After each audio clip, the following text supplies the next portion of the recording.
గ్రామ పంచాయతీ దేశానికి గ్రామాలే పట్టుకొమ్మలు అంటూ ఆనాడు మహాత్మా గాంధీ దేశానికి పిలుపునిచ్చాడు. ఏనాడైతే గ్రామ వ్యవస్థ పటిష్టంగా బలంగా ఉంటుందో అప్పుడే దేశాభివృద్ధి అద్భుతంగా జరుగుతుందని తన అభిప్రాయాన్ని వ్యక్తపరిచాడు.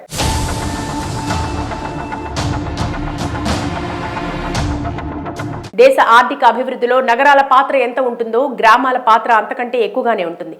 కావున గ్రామాలను, గ్రామ పంచాయతీ వ్యవస్థను పరిరక్షించుకోవడం ప్రభుత్వాల బాధ్యత.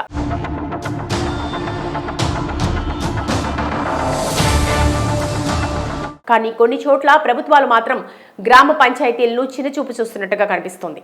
దీనికి ఉదాహరణ ఎక్కడో కాదు, స్వయంగా తెలంగాణ రాష్ట్రం అని చెప్పొచ్చు.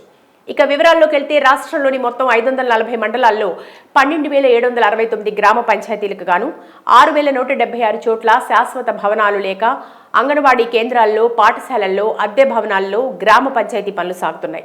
అంటే ఈ చోట్ల సగానికి పైగా గ్రామాల్లో సొంత భవనాలు లేక అతీగతి లేని పాలనను సాగిస్తున్నారు. దీంతో గ్రామ పంచాయతీ సిబ్బంది, గ్రామ ప్రజలు ఇబ్బంది పడుతున్నారు.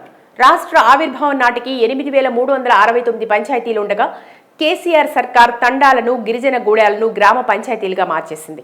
అప్పటి నుంచి ప్రత్యేక అభివృద్ధి నిధి, జాతీయ ఉపాధి హామీ పథకం, రాష్ట్ర స్వరాజ్ అభియాన్ తదితర పథకాల ద్వారా నిధులు చేపట్టి పంచాయతీ భవన నిర్మాణాలు చేశారు. అలా రాష్ట్రం మొత్తం 3,532 గ్రామ పంచాయతీ భవనాలు నిర్మించారు.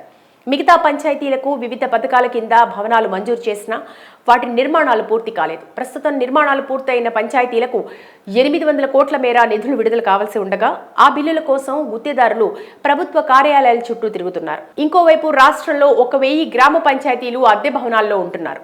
వసతి లేకపోయినా గ్రామ సభలు వాటి ఆవరణలోనే నిర్వహిస్తున్నారు. మరి ఈ పంచాయతీలకు సంబంధించిన భవనాలు నిర్మించడానికి 25 లక్షల చొప్పున మొత్తం 1,544 కోట్లు అవసరమని రాష్ట్ర పంచాయతీరాజ్ శాఖ అంచనా వేసింది. ఇప్పటికే రాష్ట్రం అప్పుల్లో ఉండటంతో సంక్షేమ పథకాలకి, ముఖ్యమైన పనులకి రాష్ట్ర ప్రభుత్వం బడ్జెట్ కేటాయించలేకపోతోంది. మరి పెండింగ్లో ఉన్న పంచాయతీ భవనాలు ఎప్పుడు నిర్మిస్తారో అనేది తెలియని పరిస్థితిలో ఉంది.